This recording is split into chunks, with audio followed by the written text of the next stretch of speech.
क्या आपको पता है पैसे अर्न करने के दो तरीके होते हैं। पहला होता है पर्सन एट वर्क और दूसरा होता है money at work. Hello everyone, my name is Saumya Prakash. I am an educator as well as an ex banker and today we are going to talk about financial planning. आज इस video में हम ये समझेंगे कि फाइनेंशियल प्लानिंग क्यों करनी जरूरी है, क्या करना चाहिए और कैसे करना चाहिए। So will answer why, what and how. 5 things are important. पहले हम देखेंगे why we should do the financial planning. So financial planning is important because you have to mitigate the risk. आपकी लाइफ में जो भी रिस्क आ सकता है, चाहे वो किसी ऐसे सर्कमस्टांसेस की वजह से हो जहाँ हॉस्पिटलाइजेशन हो सकती है, कुछ और इमरजेंसी का कंडीशन हो सकती है, घर पर किसी की जॉब जा सकती है, उसके लिए रिस्क मिटिगेट करना जरूरी होता है। सेकेंड इम्पोर्टेंट होता है for wealth creation, and wealth creation is important because there is a term in finance which is called time value of money. Time value of money means that with every passing year आपके money की value decrease होती जाती है। इसको समझाने के लिए हमारे ex RBI governor Raghuram Rajan ने बहुत अच्छा टर्म कॉइन किया था, जिसे उन्होंने कहा था डोसानॉमिक्स। डोसानॉमिक्स का मतलब होता है कि 100 रुपए का डोसा आपको नेक्स्ट ईयर 100 रुपए में नहीं मिलेगा, may be it could be 103 और 105। एंड इसलिए ऐसा इसलिए होता है क्योंकि महंगाई हर साल बढ़ती जाती है, जिसे कहते हैं इन्फ्लेशन। इन्फ्लेशन होना भी जरूरी है, वो हम कभी किसी और वीडियो में मैं बताऊंगी कि इन्फ्लेशन क्यों जरूरी होता है।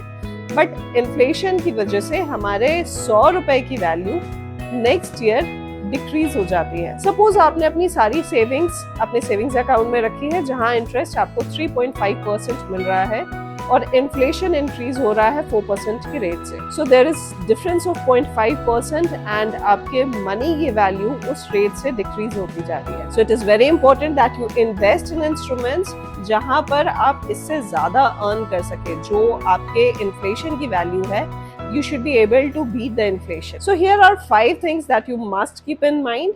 पहला है इंश्योरेंस। इंश्योरेंस में 2 इंश्योरेंस बहुत जरूरी होते हैं। One is life insurance and second is health insurance. Life insurance mainly 3 तरीके के होते हैं।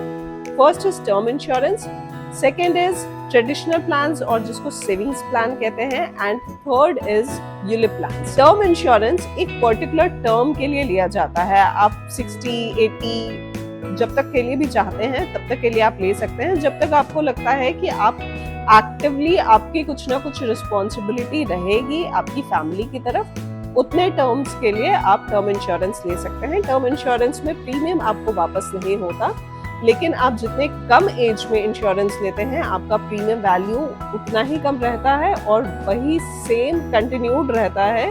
सो the more earlier you take, the less premium you pay. Then comes traditional plans और savings plan. Savings plan में आपको आपके इंश्योरेंस के through एक सेविंग हो रही होती है।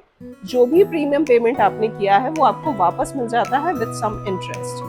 ULIP plans are market linked plan.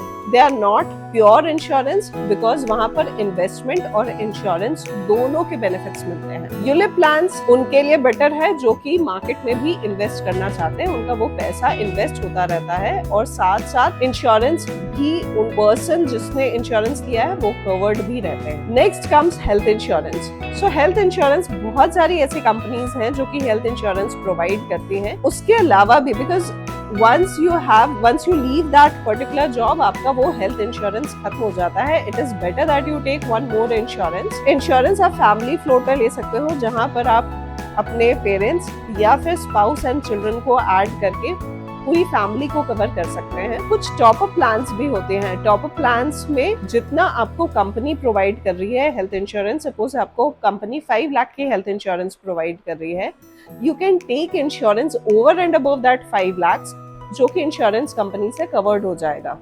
इसके प्रीमियम अमाउंट कम होते हैं। So for family floater as well as for top up plans premium amount कम होता है, but at least you have some kind of health insurance with you. Next comes emergency fund. Emergency fund तब काम आता है जब जैसे सपोज किसी की जॉब चली गई, कुछ इमरजेंसी है घर में, आपको इमीडिएटली पैसों की जरूरत हो, तो इमरजेंसी फंड कम से कम 3 से 6 महीने का आपके पास होना चाहिए। इसके लिए one of the best product which I personally believe in is recurring deposit account. Recurring deposit account में आप मंथली पैसा जमा कर सकते हैं and you get the benefit of fixed deposit, क्योंकि इंटरेस्ट फिक्स्ड डिपॉजिट का ही मिलता है। जैसे सपोज फिक्स्ड डिपॉजिट पर रेट ऑफ इंटरेस्ट 7% है, तो आरडी पर भी, दैट इज रिकरिंग डिपॉजिट पे भी आपको रेट ऑफ इंटरेस्ट 7% का ही मिलेगा। So this is one of the best product which I personally feel to create emergency fund. You can also invest in some of the liquid funds. कुछ ऐसे liquid funds होते हैं mutual fund के जहां पर आप इन्वेस्ट करके emergency fund create कर सकते हैं। Next comes wealth creation. जब आपने रिस्क कवर कर लिया थ्रू इंश्योरेंस, आपने इमरजेंसी फंड अपना बिल्ड कर लिया, तब आता है वेल्थ क्रिएशन। वेल्थ क्रिएशन के लिए ऐसे प्रोडक्ट्स आपको लेने चाहिए जो आपको इन्फ्लेशन से ज्यादा रिटर्न दे सके। इसमें दो तरीके के फंड्स होते हैं, एक होते हैं जहां रिस्क ज्यादा होती है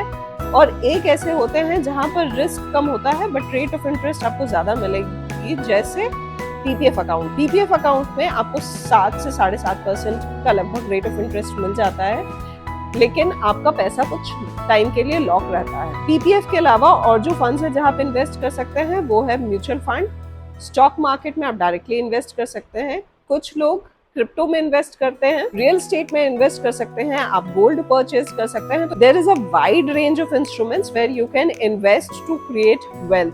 the best which I personally like is mutual fund, because वहां पर आपको हर दिन पैसे को देखने की जरूरत नहीं पड़ती है। You can just start your SIP and forget about it. जब भी आपको जरूरत होगी, at least it will beat the inflation over time in 5 years, 10 years, whatever time you have taken. या अगर आपका पर्टिकुलर कोई गोल है जो आप चाहते हैं अचीव करना, लाइक अ फॉरेन ट्रिप और फॉर परचेजिंग योर कार और होम, वो भी आप through these instruments you can invest in these instruments for achieving those goals. Next comes tax planning. तो जितने लोग भी ओल्ड रिजिम ऑफ टैक्स में हैं, वो लोग अपने टैक्स को बचाने के लिए कुछ इंस्ट्रूमेंट्स में इन्वेस्ट कर सकते हैं, लाइक पीपीएफ, म्यूचुअल फंड के ELSS, कुछ लाइफ इंश्योरेंस के प्रोडक्ट्स होते हैं। होम लोन जिन लोगों ने लिया है उनको भी टैक्स बेनिफिट्स मिलते हैं। There are multiple options available जिससे आप टैक्स सेव कर सकते हैं। टैक्स प्लानिंग, एक गलती जो बहुत लोग करते हैं वो ये करते हैं कि वो अपनी टैक्स प्लानिंग मार्च में सोचते हैं जब उनको एक्चुअली अपने ऑर्गेनाइजेशन में डॉक्यूमेंट सबमिट करना होता है। But the best way is that you start your tax planning in the month of April itself। जब फाइनेंशियल ईयर शुरू होता है, आप तब से अगर प्लानिंग करके चलो तो आपके ऊपर मार्च में प्रेशर नहीं होता। टैक्स प्लानिंग के बाद the next is retirement planning. Although बहुत लोग हैं जो रिटायरमेंट प्लानिंग को बिल्कुल सीरियसली नहीं लेते, but it is actually very important. अभी जितने लोग भी ज्वाइन कर रहे हैं पब्लिक सेक्टर में या फिर गवर्नमेंट डिपार्टमेंट में, वहाँ कहीं पे भी अब पेंशन नहीं मिलती। NPS है वहाँ पर। NPS is a good scheme. NPS में कोई भी इन्वेस्ट कर सकता है, इवन इफ आपके ऑर्गेनाइजेशन में नहीं होता, then also you can have one NPS account. NPS account में आप मंथली इन्वेस्ट कर सकते हैं एंड देन जब आपकी रिटायरमेंट होगी you can take that money out. उसमें से कुछ amount you can take lump sum, retirement के टाइम पे लमसम अमाउंट, और बाकी आपको एज एन्युटी मिल जाता है। Annuity means that you will get a monthly payment from that. इसके अलावा mutual funds and insurance company के भी कुछ ऐसे प्रोडक्ट्स होते हैं जहां वो रिटायरमेंट बेनिफिट प्रोवाइड करते हैं। You can purchase those products also for your retirement planning. So this video is important for all the beginners who have started their career recently, and you should start your financial planning at the earliest. So thanks for watching this video. Do like and subscribe the channel. See you again.